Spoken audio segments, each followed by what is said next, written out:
एक बार एक व्यक्ति संसत हुआ। संसत होने का अर्थ है भिक्षु बन जाना। भिक्षु बनने के बाद वह अन्य भिक्षुओं की तरह जीवन व्यतीत करने लगा।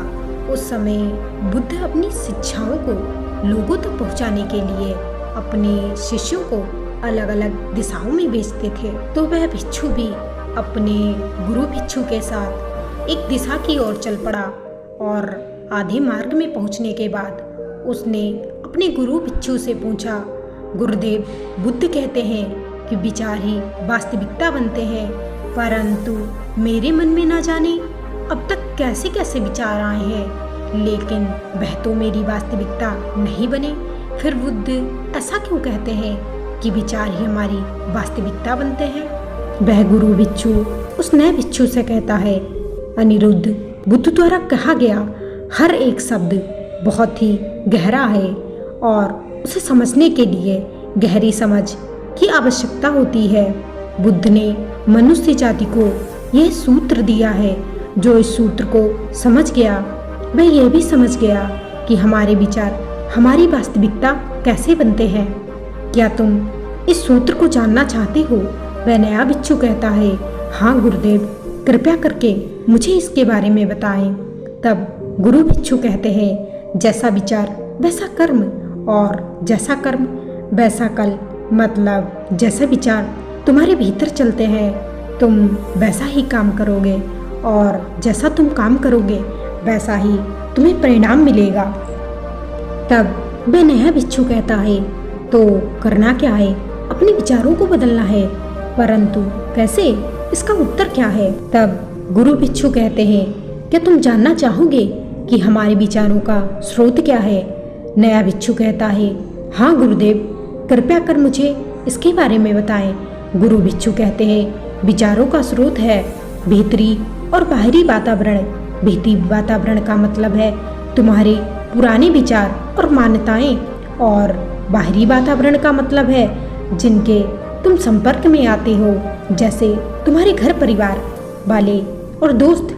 यही कारण है कि बुद्ध ने सभी भिक्षुओं के लिए एक संघ बनाया है ताकि एक तरह के विचार सभी भिक्षुओं को प्रभावित कर सके। बाहरी वातावरण आपके विचारों का निर्माण करता है और जब एक विचार बार बार दोहराया जाता है तब वह भीतरी वातावरण का विश्वास बन जाता है। अगर कोई बार बार खुद को दूसरों के शब्दों में कुरूप सुनता है तो यह उसके भीतर वातावरण का विश्वास बन जाता है। फिर वह ऐसे काम करने शुरू कर देता है जिससे वह वास्तव में कुरूप होने लगता है।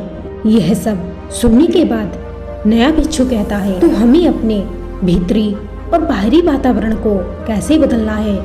फिर गुरु भिक्षु कहते हैं, अगर कोई काम वासना से परेशान है या कोई गरीबी या फिर आत्मसंदेह से परेशान है, कोई समस्या से परेशान है, तो वह अपने भीतरी और बाहरी वातावरण को बदलकर अपनी समस्याओं से छुटकारा पा सकता है।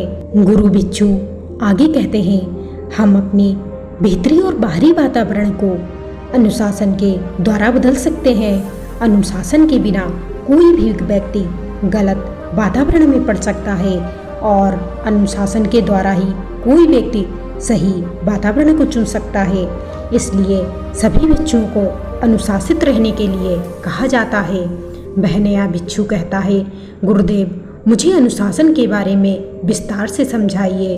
तब गुरु भिक्षु कहते हैं, क्या तुमने कभी ध्यान से देखा है छोटे पौधे तेज हवा के कारण एक तरफ झुक जाते हैं, उनके टूटने तक की नौबत आ जाती है।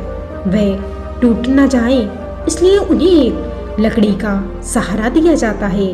कुछ समय बीतने के बाद जब वह पौधे वृक्ष बन जाते हैं, अगर वह लकड़ी ना होती तो क्या उनका अस्तित्व रह पाता? ऐसे तो उनका अस्तित्व खत्म हो जाता। इसीलिए तो अनुशासन उस लकड़ी की ही तरह है। फर्क सिर्फ इतना है कि हर पौधे को लकड़ी की आवश्यकता नहीं होती, परंतु हर उस व्यक्ति को जो अपनी जिंदगी में सफल होना चाहता है उसे अनुशासन की आवश्यकता होती है। नया भिक्षु कहता है, समझ गया गुरुदेव। तब गुरु भिक्षु कहते हैं, विचार से व्यवहार बनता है और व्यवहार से परिणाम आते हैं। विचारों का स्रोत है भीतरी और बाहरी वातावरण और इन्हें बदला जा सकता है अनुशासन के द्वारा। गुरु भिक्षु कहते हैं, जैसा तुम सोचते हो वैसा ही तुम बन जाते हो। दोस्तों, इस कहानी से हमें ये सीख मिलती है कि जैसे विचार हम अपनाते हैं ठीक वैसे ही हम बनते जाते हैं। अगर आप भी अपनी लाइफ में सफल होना चाहते हैं तो अच्छे विचारों को अपनाइए और सफलता को पाइए। वीडियो अच्छी लगी हो तो लाइक और सब्सक्राइब करके बताइएगा। तब तक के लिए जय हिंद, जय भारत।